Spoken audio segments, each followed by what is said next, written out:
1990년 5월 22일. 오늘같이 홀가분함을 느낀 날도 드물 것이다. 아침에 결의의 지도자 단행본의 서문을 완성하고 나니 마음에 큰 짐을 벗은 듯했다. 쓰는 자체도 힘이 들었지만 이 글은 한 달 이상이 걸린 것과 마찬가지이다. 쓰다 아파서 중단하고 바빠서 중단하고 발간 날짜는 점점 다가오고 계속 마음에 부담을 안고 있었다. 1990년 5월 25일. 오늘 일을 마치고 오는 길이 무척 피곤했다.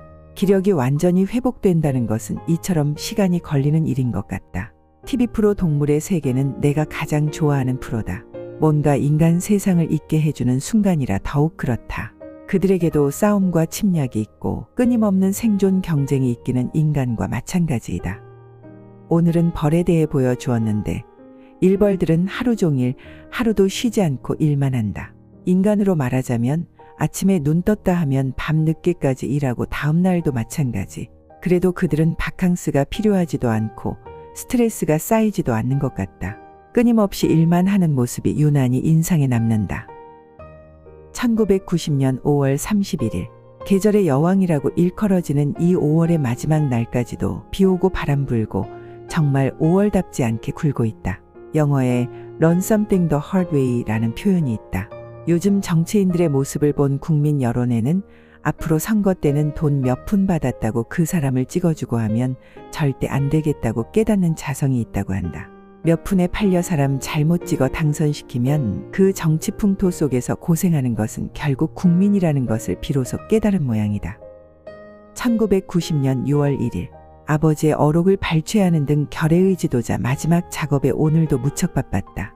내가 평생 걱정하지 않아도 되는 일은 할 일이 없으면 어떡하나 하는 고민일 것이다. 이번에 책 발간, 영화 제작 등의 일에서 새삼 느낀 것은 내가 이 세상에 왜 태어났는가 하는 이유이다. 그동안의 고군분투한 노력이 없었던들 부모님은 어찌 되었을 것인가를 생각하면 아찔한 생각마저 든다. 정인숙 사건에 대해 그의 오빠가 인터뷰한 내용이 라디오 뉴스에까지 나왔다고 한다. 그 아이 아버지는 아직 살아있다 등등. 이외의 숱한 거짓말들이 지난 2년을 노력 없이 보냈다면 정말 당치도 않게 활개를 치고 다녔을 것이다. 1990년 6월 2일. 오늘 잡지 기사를 읽으면서 여론 또는 민심이 어떻게 반영되며 어떤 힘을 갖고 있는가를 배울 수 있었다. 어떤 사람이 대중에게서 호평을 받고 인기가 있으면 사람들은 자연히 관심을 갖게 된다. 신문, 잡지 등의 언론 매체는 판매 부수를 늘려야 하니까 그런 사람의 기사를 자꾸 실으려고 한다. 또 여론의 생각과 맞추어야 호평을 받으니까 글의 흐름도 그렇게 된다. 오늘날 민심은 이러한 방식으로 힘을 발휘하고 그 뜻을 드러내는 것 같다. 이것은 물론 자유라는 분위기가 전제되어야겠지만 돈 또는 권력 등을 써서 어거지로 매체를 타려는 사람도 있으나 그것은 공연히 거부감만 주면서 반짝하고 말 뿐이다. 정치가들은 자기가 이러저러한 사람으로 국민에게 비춰지기를 바라며 그런 이미지를 심으려고 노력한다. 그러나 틀림없는 사실은 자기의 인생은 자기 마음이 그대로 드러난 것일 뿐이라는 점이다. 아무리 위선을 떨어도 그 속마음은 조만간 드러나고 만다. 그러니 그러한 홍보에 애를 쓸 것이 아니라 자기 마음을 곱고 깨끗하게 바로잡는 데 힘쓰는 것이 가장 정확한 방법이요 헛수고를 안 하는 길일 것이다. 1990년 6월 3일. 수영장 페인트 작업을 둘러보고 근하원에 들러 연못의 아름다운 잉어들을 보았다. 습관이 되어 사람 발소리만 듣고도 먹이를 주는 줄 알고 모두 몰려들었다. 사람도 조건 반사에 의해 생각하고 행동하고 말하고 믿고 또는 의심하고 한다. 요즘 정치인들에 대한 불신, 정부 시책에 대해 갖는 국민의 불신도 모두 조건 반사이다. 그동안 쭉 못 믿게 행동했으니 무조건 안 믿는 것을 탓할 수는 없다. 좋은 조건 반사를 일으키는 사람이 되어야 한다. 그래야 비로소 일이 된다. 그런 것이 소위 이미지라는 것 아닌가. 남이 보여주는 조건 반사는 어느 의미에선 자기 언행의 거울이다. 1990년 6월 21일. 지긋지긋하고 생각하기도 싫은 극심한 고통의 경험은 사람으로 하여금 생에 참된 행복이 어디 있는가를 알게 한다. 마음의 평화를 얻기 위해 얼마나 애태웠는가. 생활 속에 언뜻 느껴지는 감정의 엇갈림이 있고 또 불만, 불안 등등이 있으나 그런 고통에 비하면 이런 것들은 아무것도 아니다 하는 결론을 진심으로 순간순간 느끼게 해준다. 최근 여론조사 결과를 보면 주한 미군 철수에 대해 자주 국방 능력이 완전할 때까지 안 된다는 의견이 63.6%, 통일될 때까지 안 된다 20.3%, 그래서 합계 83.9%로 집계되었고, 미군 철수 시 우리 자체 방위 능력에 대해 41.4%는 믿을 수 없다, 믿을 수 있다는 33.3%로 나왔다고 한다. 한 송이 국화꽃을 피우기 위해 봄부터 소쩍새는 그렇게 울었나 보다. 어느 장소, 어떤 상황 하에서든지 간에 특히 그것이 국가적, 국제적 또는 시사성이 높아 유난히 눈에 드러나는 자리일수록 그가 한 언행, 사고방식은 단순히 그 순간의 언행이 아니라 그의 그동안 살아온 인생의 전부를 드러내 보여주는 것이다. 그러니 평소의 생각, 언행을 잘 가다듬지 않으면 결코 중요한 순간에 아름답고 성실한 모습을 지닐 수 없다.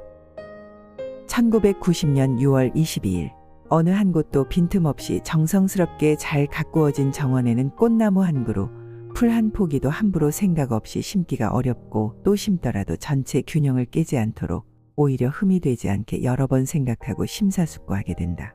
사람의 인품도 마찬가지이다. 빈틈없이 몸과 마음을 닦으며 정진해 온 사람은 남이 함부로 대할 수가 없다. 유혹의 눈길조차 주기가 어렵다. 1990년 8월 31일, 장마철이 다시 시작이나 된 듯 비가 주룩주룩 내린 하루였다. 꼭 곡식이 익는 이때 심술같이 태풍이 오는 것을 보면 이 세상에 쉬운 일은 없는 것 같다. 1990년 9월 2일, 권력은 칼이다. 권력이 크면 클수록 그 칼은 더욱 예리하다. 조금의 움직임으로도 사람을 크게 해칠 수 있다.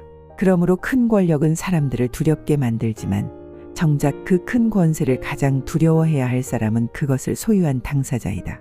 깊은 철학을 지니고 수양을 많이 한 사람, 하늘의 가호를 받는 사람이 아니면 누구도 자기의 큰 권세를 제대로 다룰 수 없다. 그 칼을 마구 휘둘러서 쌓여지는 원망, 분노, 복수심 등은 되돌아와 그의 목을 조른다. 1990년 9월 12일, 내가 언제 그랬냐는 듯이 푸르고 높은 가을 하늘의 흰 구름, 밝은 햇빛이 눈부신 아침이었다. 그러나 어제 남긴 폭우의 상처가 너무 크기에 피해는 계속 늘어가고 있다 한다. 한강 위험 수위가 10m 50cm, 불어나는 강물이 이 수위에 다다라갈 때는 큰일 났습니다. 이제 한강 수위가 10m 40cm가 되었습니다 하던 방송이 오늘 아침에는 기쁘고 반가운 소식이 들어왔습니다. 지금 한강 수위가 10m 40cm가 되어 위험 수위를 하회하고 있습니다 하고 말한다. 똑같은 10m 40cm를 두고 하루 사이에 한 번은 위험하고 나쁜 소식이 되고 몇 시간 후엔 반가운 소식이 되기도 한다. 모든 것은 상대적이고 시대와 시간과 상황에 따라 가치 기준, 판단이 달라진다는 단적인 예였다. 록 허드슨의 일생을 영화화한 프로의 거의 끝부분을 우연히 보았다. 한때 최고의 미남 배우로서 문 여성의 선망의 대상이 되었던 그 스타가 몰골이 흉하게 변하면서 수치스러운 죽음을 맞기까지의 과정이다. 눈에 보이는 것만이 다인 것처럼 되어버린 세상에서 그것이 또한 얼마나 덧없는 것인가를 느끼게 해준다. 남녀 간의 소위 불타는 사랑이라는 것도 하나의 커다란 착각인지 모른다. 불경에서 읽었던가. 몸에 뚫린 구멍마다 전부 더러운 것이 나오는 것이 바로 인간이라고. 그 사실들을 한때 잊고 온통 찬란한 빛으로 상대방을 칠해놓고 환각에 빠져보는 열병이 아닐까.